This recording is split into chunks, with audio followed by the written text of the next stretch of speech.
కష్టమంటే తెలిసినోడురా నిరుపేదరా రైతన్నరా కడుపు నింపే అన్నం మెతుకురా అన్నదాతరా రైతన్నరా ఎండనక వాననక చలి అనక నీల మట్టిని నమ్మిండు రేయనక పగలనక రాత్రనక కష్టజీవిగా నిలిసిండు ఎన్ని బాధలున్న కన్నీళ్ళనొచ్చినా ఆకలి మరిసిండు కష్టమంటే తెలిసినోడురా నిరుపేదరా రైతన్నరా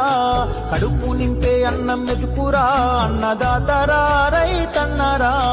ఎండనక వాననక చలి అనక నీల మట్టిని నమ్మిండు రేయనక పగలనక రాత్రనక కష్టజీవిగా నిలిసిండు ఎన్ని బాధలున్న కన్నీళ్ళనొచ్చినా ఆకలి మరిసిండు కష్టమంటే తెలిసినోడురా నిరుపేదరా రైతన్న